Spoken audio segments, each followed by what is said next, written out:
间草芽，白雪却嫌春色晚。孤船听树作飞花。New year comes, the bluestone grow. Much near surprise and grass sprouts grow. Yet why snow sings springs come late, and fall through trees like blossoms grow. Hello, my name is Jonathan Stalling, and I'm the editor of Chinese Literature Today and an associate professor of English here at the University of Oklahoma. You were just hearing the performer Miao Yichen perform a poem by the Tang poet Han Yu. The poem was composed as a Jueju, that is, a quatrain, or curtailed verse. The poet Han Yu is famous for his ability to follow all the regulations and all of the stipulations that make the Jueju such a complex and interesting art form. Now, if you're also listening carefully, you've heard that this poem and other poems composed in this form are incredibly melodious. They're sonorous. They have a harmony in them which cannot be denied. And that's because the classical Chinese tradition puts its highest value on this concept of harmony. And that is because in the classical tradition, there's a belief that humans come into this world slightly askew, not really aligned with the Tao or the path or pattern of heaven and earth. And so we have to cultivate ourselves. We have to learn through practice, drawing from the wisdom of our forebears. How do we align ourselves with this pattern? And the answer is through the study of poetry.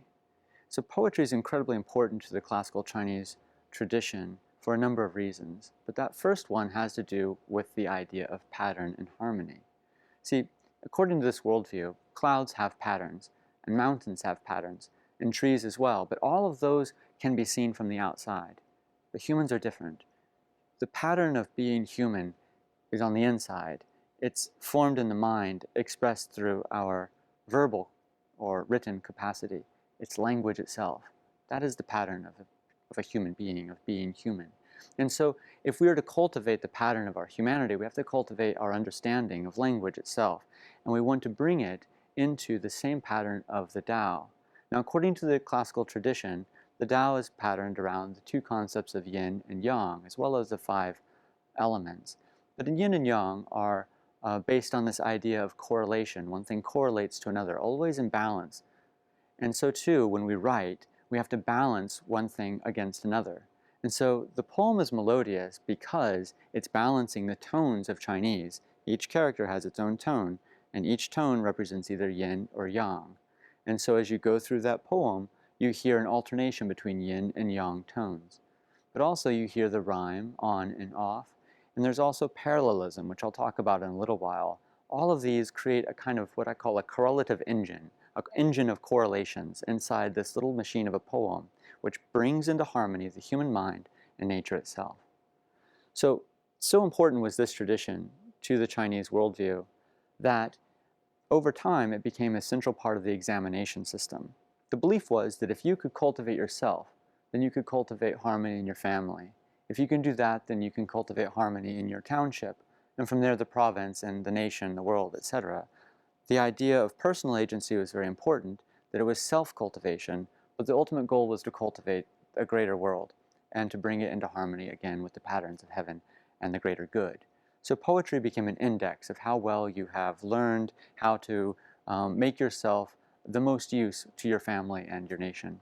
And so, obviously, if you're going to try to get a job in the central government, if you can compose poetry in well, then obviously you'll have an advantage over those who can't. So when you're studying how to read or memorize or compose a Jueju, you are studying a deep cultural fabric of the classical Chinese tradition. And that's precisely what Oklahomans were able to do last time. And so I'm really excited as we get started to talk a little bit about the Jueju game. And yes, I called it a game. Obviously, all of that philosophy I just talked about is real, but so too are games. Games are ways that we socialize the learning of complex activities. And so we play a game and also to register ourselves against the skills of those around us. And so the Jueju have always been a kind of game inside the Chinese tradition, and so too can we think of it as a game here. And so over the course of this lecture, I'll be talking about how teachers can teach these games to their students, how the students can compose the poems. So let's go ahead and get started. So let's get started by looking at the winners of the 2013 competition. In the elementary school category, the winner, Donovan Hildebrand, took everyone by surprise. Here's his poem. At night, cold rain falls. Mouse runs, big brown halls. Mouse stops, huge black door. He's scared, dark tail tall. In the middle school category, the winner, Elia Elders. Crisp air, frost-filled breeze. Sleet gleams, ice-cloaked trees. Fierce winds, strength takes lives. Flakes fall, snow fills seas. In the high school category, the winner, Casey Tsai. Dark fog, low gray air. Dawn gleams, teal sea glare. Light rain, clear blue sky. Look up, dusk swirls there. And finally, in the college category, the winner, Spencer McCoy. Sparks drift, glints new dew. Fire flies, warm breath blue. Cold walks, clothes fresh bloom. Ice burns, glare-eyed blue. Obviously, all of these are exemplary for many reasons. The flakes falling into the sea is an incredibly powerful image. Of course, Donovan's amazingly cute but also poignant and evocative narrative of a small mouse being chased by a cat is incredibly memorable. In every case, the students were able to accomplish these complex and interesting poems because they, no doubt, worked through a number of the games that were provided by the teachers of each of these classes. So as we go through, I want to try to draw attention to the different manipulatives and other things that teachers can use to help their students succeed. Now, this year is different because all of these poems are 5 words long. It's 5 monosyllabic words, and this year there are 7. So let's take a look at what a 7-character Jueju looks like and sounds like. In this poem, entitled Mooring at Maple Bridge by the famous poet Zhang Ji, we can see how to use this 7-character line. It goes like this.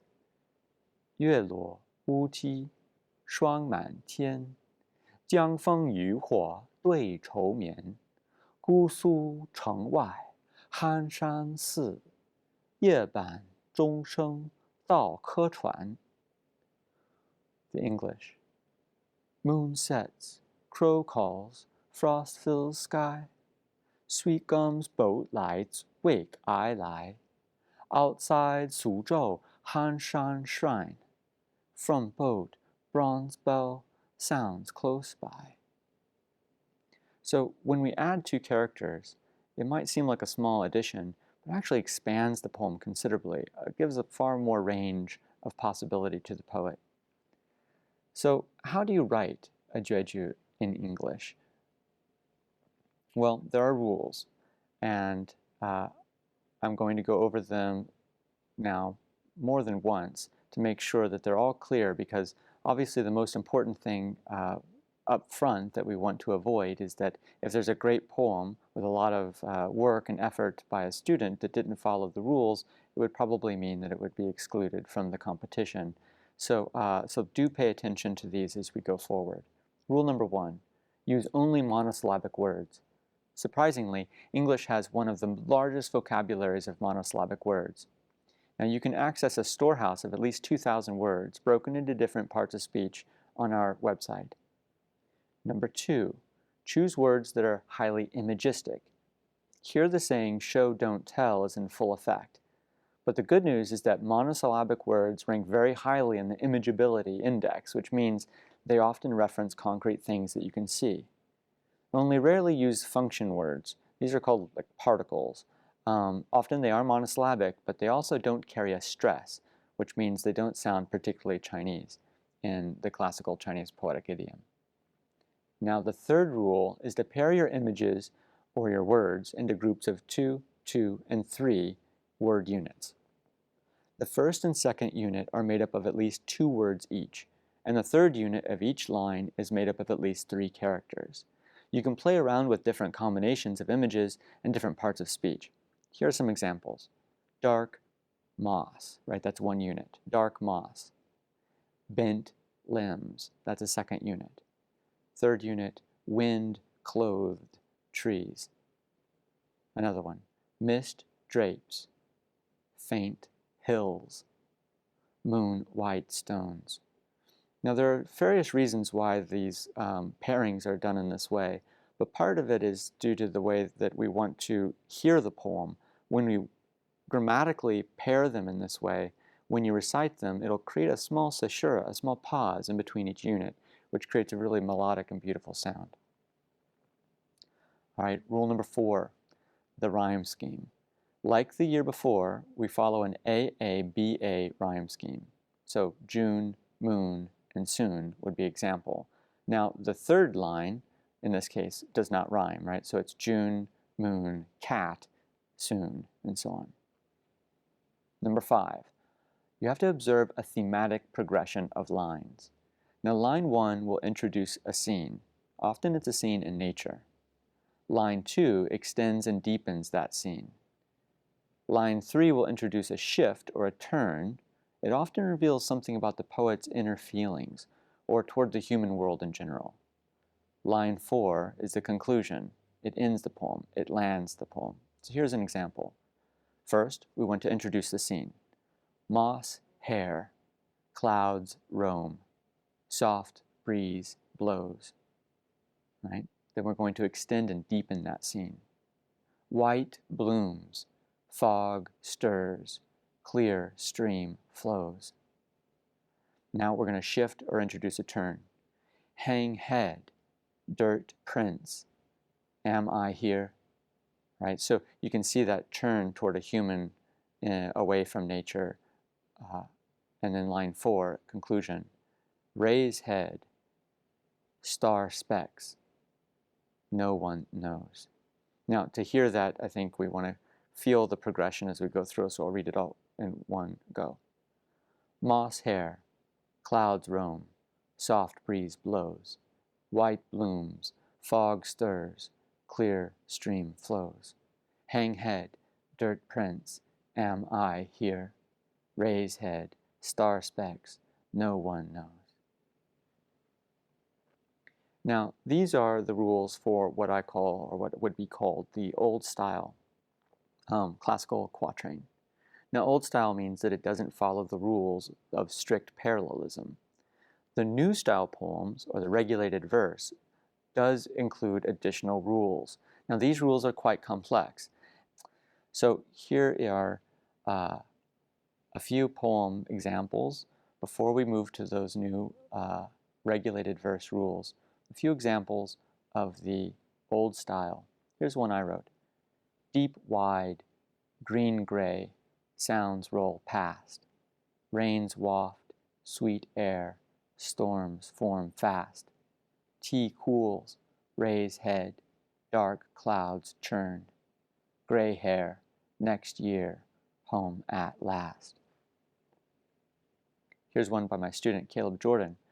Moon slight, soft light, grass field mist, cave hearth, sound damp, dew drop kissed, new road, car howl, sunbite glare, old path, dirt route, daydreams missed. All right, so as you compose your old style poems, you'll find different manipulatives online. You can print them out. So there are blank boards that you can use, but there's also a puzzle boards, which are complete poems that you can cut up and turn into a puzzle and let your students experiment with. The blank boards can be printed and handed out. Students can fill them in with the sheets of sample words, which also can be found on the website. Now, I went through the monosyllabic lexicon of 2,000 words, and I created kind of groups of these words, which I believe are more likely to produce a good poem with less effort. these are meant to be exercises, not necessarily the final words that would be used for the poetry submissions, although variations of those poems are certainly fine for submitting. So, I want you to make sure to take a moment, if you've watched this video to this point, to look at the manipulatives, to print them out and experiment with them before you take them to class. So here's some exercises for the students. So if you print off the blank boards, you can then pass them out into groups of 4 to 5 students, and then have the students cut out the words from those sheets, right? So you don't have to do this work necessarily up front. And then have them even talk about the different parts of speech of the words as they're cutting them, or group them up in any way that they would like to. They set aside some blank cards, because you have to write some words on the blank cards because of the rhyme requirements. So if they choose a final word that rhymes with cat, they're going to need to come up with another word that rhymes with that, right? So those will not necessarily be inside each of these word groups that you can print and cut up. Number 3, have your students begin trying out different words on the grid and focus really on that 2, 2, 3 unit meaning cluster for that first line, right? So moon, slight, cold, clear, bright, star, haze. Have them just practice putting them together in these patterns. And I think the students will be able to quickly see how evocative these units can be. 4, have them pay close attention to that sound of that final word, right? We want to rhyme on 1, 2, and 4 as much as possible. Then have them think about that progression. We want to start with introducing a scene. We want to deepen that scene. Now turn slightly back to how the student is feeling, something about their internal life, and then we conclude. Finally, in 6, the students should feel comfortable changing their poems in any way. Right? After this is all done, if a student or if a class in the K-8 level would like to submit one poem for the whole class, that's also possible. Otherwise, students have to submit their work through their teacher. So gather the poems and submit them to the email provided at the end of this lecture. All right, here's a quick review. Number 1, monosyllabic words. 2, you want to work with 7 syllables across each line. 3, use 2 to 3 word units. 4, observe the rhyme scheme, AABA. 5, observe that thematic progression, introduce, extend, shift, conclude. All right? Now that does end, as it were, the rules for the old poem. Let's move on to level 2 difficulty, the regulated verse, or the new form of poems. Now the level 2, rules 6 and 7, include forms that correspond to this notion of parallelism. Now if we take a look at this poem here, we'll see that it follows all the same rules of 1 through 5, but I want you to take a look how the words relate to one another, both on the vertical as well as horizontal axis. So here, let's look at the first 2 words, new rain, right? Now look just below those words, fresh dew. New corresponds to fresh, rain corresponds to dew. So if we look in the first line horizontally again, we see new rain, calm, breeze, grass green, June. In that second line, fresh dew, still branch, bloom, blue moon. With the possible exception of the breeze and branch, we will see that each of those words on the second line correspond to the word just above it in a vertical relationship. That's what parallelism is. In the first couplet of the quatrain, we see a universe where everything is in perfect harmony. Everything is balanced in a 1-to-1 ratio. This represents the birth of the universe, or really at the point before time was introduced, where all the elements are in perfect harmony, but it's also static, which is why we have the third line. The third line is a form of anti-parallelism. So it's parallel, but each word kind of forms something like an opposite correlation.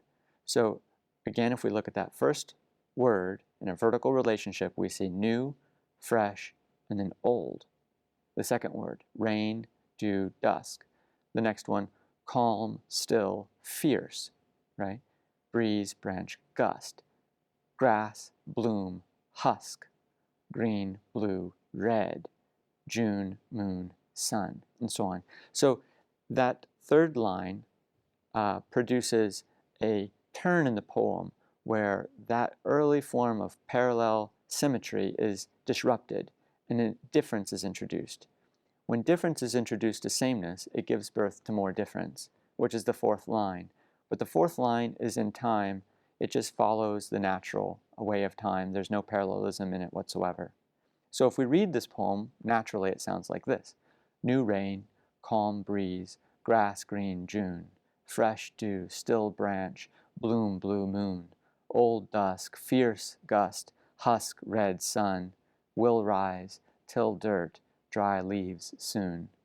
Still following that progression of time, of kind of into the in and out of the natural world and so on, but it adds this extra element of parallelism. And it's really quite remarkable because each one of these poems is somewhat like a map of the birth of the universe. And that goes back to this idea of the mind being able to be patterned by a cultivation with a relationship to language. And so here the poet really is an alchemist. Here the poet is like a doctor who is trying to bring harmony to the world through language. All right, so how do we do this?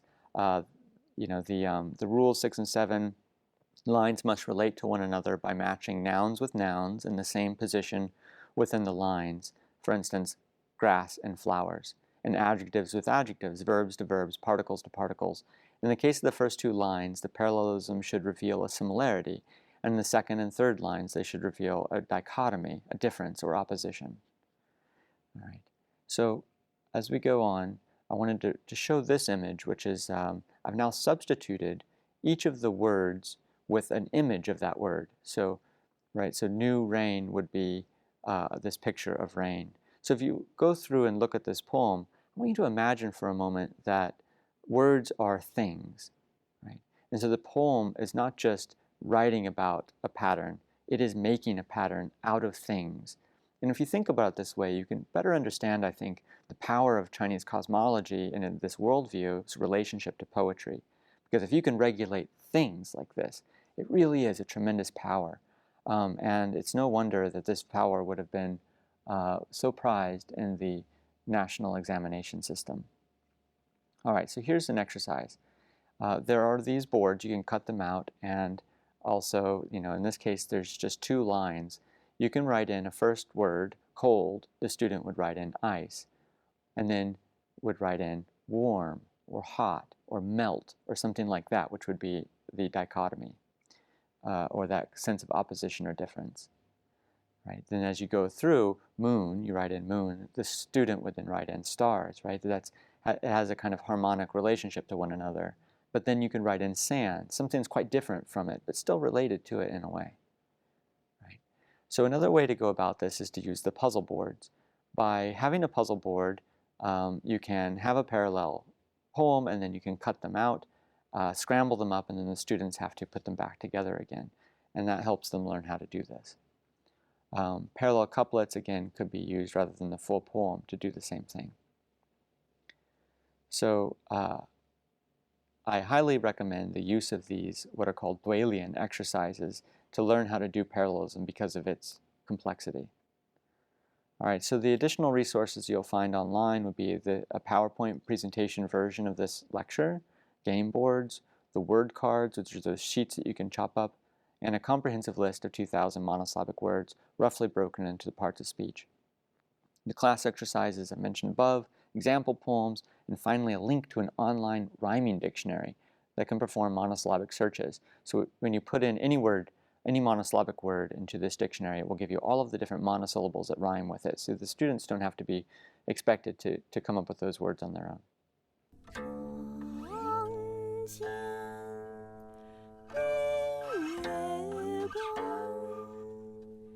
疑是地上霜，